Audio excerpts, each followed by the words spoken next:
So today we're going to talk about roasting vegetables, and I'm excited about that because roasting vegetables is so versatile what you can do. We're going to deal with potatoes today. That's why I've got my potato basket here. I did want to talk about storing potatoes to start out with.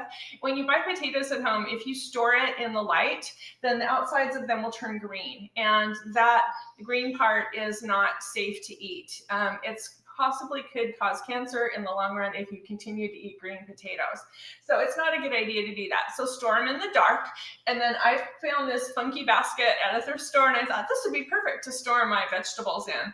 So in the pantry, in the dark part and the way back, I just put this basket, and I put all my potatoes in there, and that way air can circulate, and they stay in the dark, so they're not going to turn brown, and they'll stay fresh if they're at room temperature. So I wanted to today we're going to do stuff with yellow potatoes because I love roasted yellow potatoes with chicken apple sausage. So we're going to start out, and to roast things, you always start out with a big bowl, and then you're going to put a little bit of oil in the bowl. I've got olive oil today. And then I use a little bit of Johnny's, either that or I use kosher salt with a little pepper, either way. So I'm pouring about a tablespoon of oil. I don't need to measure it because it's just approximate. And so I just want eventually my vegetables to be coated with oil. So I'm going to pour a little bit of Johnny's in there, probably about half a teaspoon. Potatoes don't have much flavor without salt, and so they may have a little bit more salt than you would normally put with your foods. So we're going to go ahead and start chopping our potatoes. You could do this with baking potatoes as well. Those are those big potatoes in my basket behind me, and those turn out fine too. I just tend to like Yukon Golds better.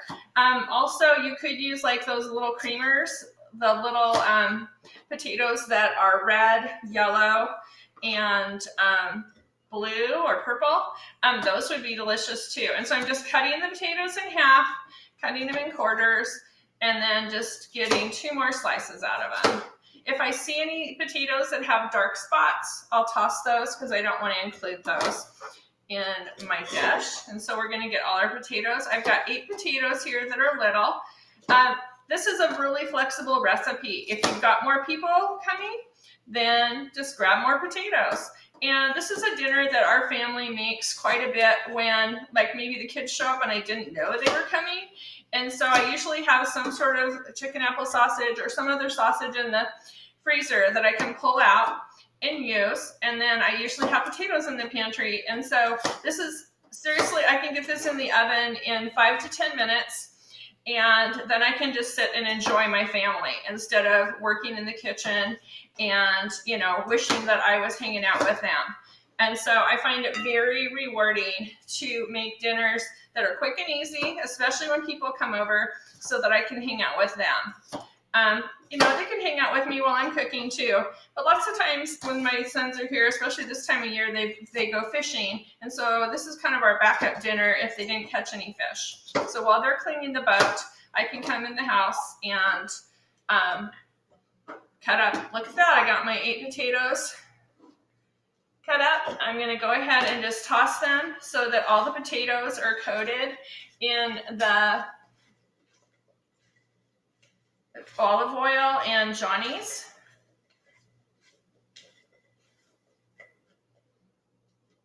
And if some of the potatoes didn't get cut all the way, I can just break them up. There's a couple that I didn't get. There we go. Okay, and then this is going to go on a baking sheet. And usually in class we use half a sheet of parchment. However, it's nice to have several layers, especially because there's going to be some moisture and possible sticking. I use the parchment paper to keep the potatoes from sticking to the baking sheet because it could be a real mess, especially the first time I made oven fries. Oprah had this recipe and I was so excited because her chef Rosie, this was a long time ago, she was like, just make some oven potatoes. They're so good. Well, every single one of them stuck to the pan in such a terrible way that by the time I got them unglued, I didn't want to even eat them. And then it was just a mess. So instead, I use parchment paper now. Parchment paper, though, cannot go above 425 degrees. So our oven is set for 425. For roasting, you can go up to 450. If you want to use foil, you could go to 450, and you probably want to use some cooking spray on the foil as well. Again, we're concerned about sticking. Guess what? This is ready to go in the oven already. That's why I love this recipe, because it is so easy. So I'm just going to go in the oven for about 20 minutes. And you'll notice that I said that this is chicken apple sausage and potato. So the potatoes take way longer to cook in the oven than chicken apple sausage does. So the potatoes go in first, and then in about 20 minutes, I will put in the chicken apple sausage. And so for the chicken apple sausage, you're just going to, again, doesn't have to be chicken apple sausage. That just happens to be what we buy. It could be any kind of sausage that you like. That is delicious. So you're going to open very carefully your chicken apple sausage, and then you're just going to cut it into bite-sized pieces.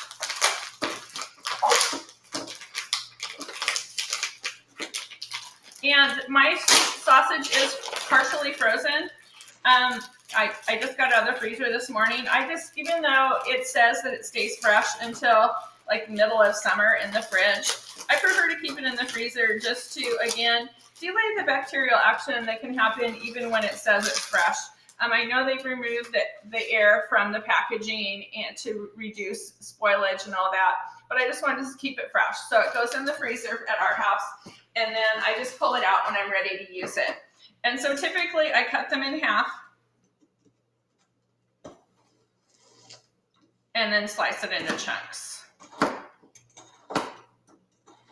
And then this chicken apple sausage will be sprinkled on top of the potatoes and cooked for 15-20 minutes until the sausage and the potatoes test at 165 degrees. So can anyone tell me why, even though sausage normally would be cooked, probably since it's a combination food, to 155, why would we cook this dish to 165? You can turn on your mic, or you can put it in the chat feature.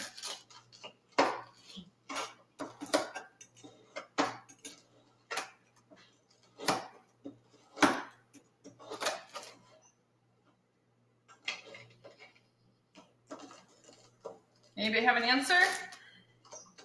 Not anything yet. Okay. Combination foods. Johnny says to kill pathogens. I love it, Johnny. That's awesome. You know what? Those disease-borne or disease-causing pathogens can be a real problem. So, yes, that would be perfect. Will says to make sure it gets all foodborne illness out. Perfect. Exactly. In combination foods, you always go to the temperature of the largest amount of thing, and usually combination foods are 165.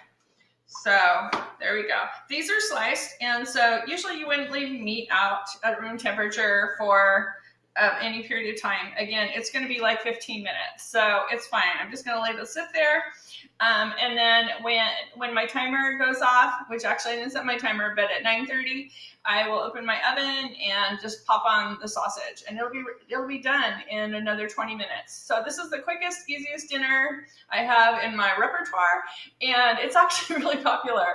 The guys love it, and so they've had it before. They know what to expect.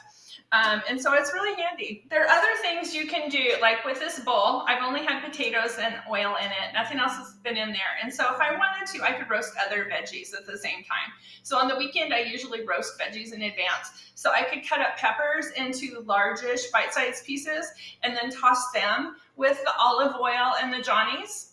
I could do that with, lots of times I'll take carrots and either slice them and make them into little discs or rondelets, and I will roast them. And so I just, again, get a baking sheet, parchment paper, and then just sprinkle the carrots on top. You want a single layer when you're roasting. That way you get as much heat as possible onto your vegetables. We do mushrooms, zucchini, anything that sounds delicious that would be good roasted, I roast. And so that way then it can be added to another dish. Sometimes I put the roasted vegetables together and make a salad. Sometimes we just eat it as a side dish. All of it's delicious. You can even roast pineapple. Like if you have canned pineapple or fresh pineapple, it's so good. So those are some options for roasting vegetables. One other thing we do is we buy those rainbow carrots and I cut them into little bâtonnets. Bâtonnets are little sticks, kind of like little French fries, but smaller. And we roast those as well. And they're so beautiful and delicious. The only problem is it's so delicious that there's never leftovers. Everyone eats it all because they love it. So anyway, that's how you roast. And this is a lesson that we would have done in class had we been here. We do this every May. So I'm sad that we didn't get to do it together, but I'm glad that I at least got to make it for you. The chicken apple sausage is fresh out of the oven and it looks amazing. It smells so good. The sausage is aromatic and the potatoes are golden brown. Looking forward to consuming it. My family's going to love it. Thanks for joining me today.